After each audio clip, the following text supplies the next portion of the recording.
নমস্কার বন্ধুরা, কেমন আছেন? আশা করি খুব ভালো আছেন। আমি হলো আনন্দ বন্ধু বড় মন্ডল এবং ইজি টিভি চ্যানেলে আমাদের সকলকে জানাই স্বাগতম। তো বন্ধুরা, আজ আমি যে টিপসটা শেয়ার করতে চলেছি খুবই একটা মানে সহজ একটা টিপস, ভেরি ইজি যেটা বলা হয়।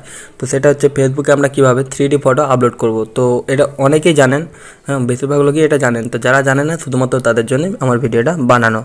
তো ফেসবুকে 3D ফটো কীভাবে আপলোড করবো। তো 3D ফটো মানে বেশিরভাগ লোকেই জানেন যে যখন আমরা মোবাইলটা নাড়িয়ে দেখব তো ছবিটা ফটোটা আমাদের নড়ছে কি না।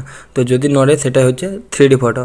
তো যখন নড়বে তখন আপনি আপনার ফটো সাইডগুলো দেখতে পাবেন, তো ওটা হচ্ছে 3D ফটো। তো বন্ধুরা, তারা একটা কথা বলে রাখি, এখন যদি আমার চ্যানেল সাবস্ক্রাইব না করতেন তো সাবস্ক্রাইব করে পাশে থাকা বেল আইকনটি প্রেস করে রাখুন এবং অলে সিলেক্ট করে রাখুন আমার পরবর্তী ভিডিওর আপডেটগুলো সবার আগে পাওয়ার জন্য। তো চলুন বন্ধুরা, ভিডিওটা শুরু করা যাক।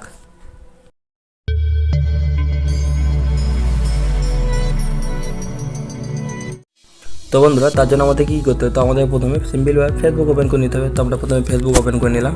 তো ফেসবুক ওপেন করে নেওয়ার পরে এই যে অপশানটা দেখছেন, তো এই অপশানে আমি যখন প্রেস করবো গ্যালারির অপশান, তো এখানে প্রেস করলে আপনার সমস্ত গ্যালারির ফটো শো হবে। তো আমরা একটা ফটো সিলেক্ট করে নেব। তো এখানে আমার সমস্ত গ্যালারির ফটো দিয়ে দিয়েছে। তো আমি একটা ফটো সিলেক্ট করে নিলাম। তো তারপরে যখন এই যে অপশানটা দেখছেন মেক 3D, এই অপশানে প্রেস করবেন। তো এই অপশানে প্রেস করার পর দেখুন 3D হয়ে গেছে। তখন আমি মোবাইলটা নাড়াচ্ছি আর আপনারা দেখতে পাচ্ছেন ফটোটা নড়ছে। তো এটা হচ্ছে আপনার 3D ফটো। তো পোস্ট যখন করবেন তো এখানে আপনি দিতে পারেন ক্যাপশন। তো আমরা এখানে কোনো ক্যাপশন দিচ্ছি না। তো উপরে যে পোস্ট অপশান আছে ওই অপশানে প্রেস করবেন। তো এখানে আপনার ফটোটা পোস্ট হচ্ছে দেখতে পাচ্ছেন। একটু ওয়েট করতে হবে পোস্ট করার জন্য। তো এখানে আমার ফটোটা পোস্ট হয়ে গেছে, আপনারা দেখতে পাচ্ছেন।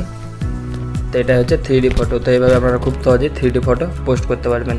তো ভিডিওটা খুব ছোট, যারা জানে না তারা একমাত্র দেখবেন, তাই বলেছিলাম। তো বন্ধুরা, ভিডিও যদি ভালো লাগে একটা লাইক করবেন, কমেন্ট করবেন এবং চ্যানেলটা অবশ্যই সাবস্ক্রাইব করবেন। তো দেখার পরে কোনো ভিডিওতে ততক্ষণ পর্যন্ত থ্যাংক ইউ, টাটা, ধন্যবাদ।